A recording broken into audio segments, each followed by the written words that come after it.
نہ ہوتی تو مسلمانوں میں سے ایک بڑی تعداد حبشہ میں گئی ہے،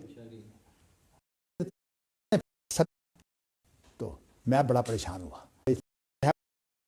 وہ کہتے ہیں کہ تم اس برے معاشرے میں کیوں تھے؟ تو وہ کہتا ہے کہ میں کمزور تھا، میں نہیں کر نہیں سکتا تھا۔ کمزوری کی وجہ یہ بھی ہو سکتی ہے میرا کاروبار ایسا تھا یا میرے رشتہ دار ایسے تھے، جیسے کہ مکہ کے اندر بہت سے لوگ جو ہیں انہوں نے ہجرت نہیں کی، جی ہاں، لیکن یہ معاف نہیں ہے۔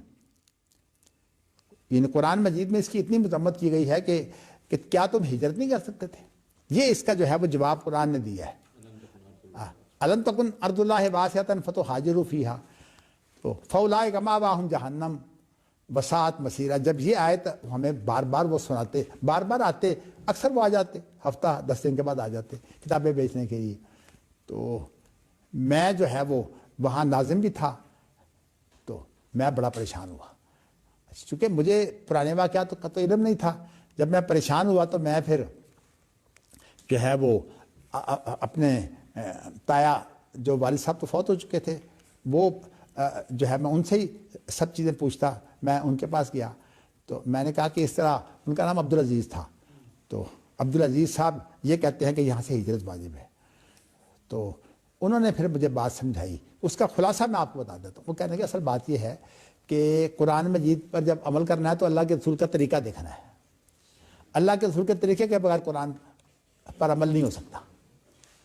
اچھا، یہ بات تو مجھے علم تھی کہ سنت کے بغیر قرآن مجید پر عمل نہیں ہو سکتا، تو میں نے کہا ہاں یہ بات تو سمجھ آتی۔ کہتے ہیں پھر یہ بتاؤ کہ اللہ کے رسول نے فوراً ہجرت کی تھی؟ وہ 10-11 سال مکہ بھی کیوں رہے ہیں، فوراً ہجرت کیوں نہیں کر دی؟ کوئی جگہ نہیں ہمارے؟ نہیں، جگہ اگر نہ ہوتی تو مسلمانوں میں سے ایک بڑی تعداد حبشہ میں گئی ہے، اللہ کے رسول بھی چلے جاتے۔ بلکہ نبی اکرم صلی اللہ علیہ وسلم نے تو طائف جب گئے ہیں تو آپ کا مقصد یہ تھا کہ اگر طائف والے مسلمان ہو جائیں تو میں ان کی حمایت حاصل کروں، تو نبی اکرم کی کوششیں کرتے رہے ہیں۔ انہوں نے مجھے کہا نہیں، اصول اصل میں یہ ہے کہ انسان جس جگہ رہے اگر وہاں جو ہے وہ امر بالمعروف نہی عن المنکر نہیں کر سکتا تو پھر وہاں سے ہجرت واجب ہے۔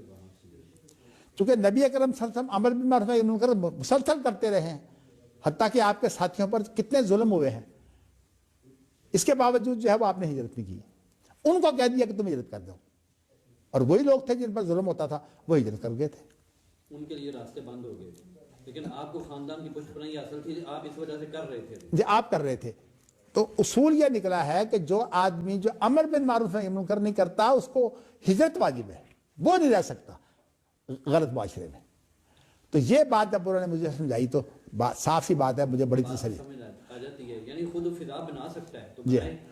اس لیے وہ یہ کہتے، میں اللہ کا شکر ہے کہ جب میں مدینہ یونیورسٹی گیا ہوں، بعد میں گیا ہوں، میں نے پہلا ارادہ یہ کیا تھا کہ جب اسرائیل نے جو ہے وہ یونیورسٹی بنائی ہے 1924 کے اندر، ابریہ یونیورسٹی، تو اس کے ساتھ اس نے کام کر کے جو ہے وہ اسرائیل کی حکومت قائم کر لی۔ میں نے کہا میں پاکستان میں جو ہے وہ قرآن کے حوالے سے ایک یونیورسٹی بناؤں گا جس میں تمام علوم جو ہیں وہ قرآن مجید کے ساتھ، یہ تجرباتی علوم ہے، قرآن مجید جو ہے وہ وہی ہے۔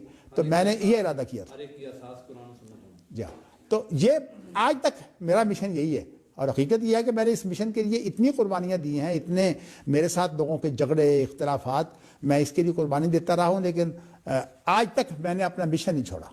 تو کہنے کا مقصد یہ ہے کہ یہ حافظ عبداللہ محدث روپڑی نے مجھے جو بات سمجھائی، اور آج بھی میں وہ لوگ جو یورپ میں، امریکہ، ان ملکوں میں رہتے ہیں، میں بسا اوقات کوئی دیندار ہو تو اس کو بات کر دیتا ہوں، ورنہ انہوں نے تو مستقل مسئلہ بنا لیا ہوا ہے کہ ہم وہاں تبلیغ کرتے ہیں۔ میں نے کہا وہاں آپ تبلیغ کر ہی نہیں سکتے، نماز روزہ تو آپ جو ہے وہ ہر جگہ کر سکتے ہیں، لیکن نماز روزے میں بھی رکاوٹ ہے۔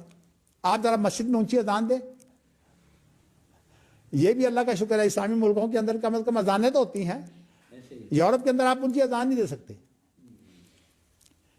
تو لیکن جب رسول اللہ صلی اللہ علیہ وسلم تشریف لے گئے، آپ جو ہے نا، ابھی مجھے بات بیان کرنے دیں، آپ بڑی جلدی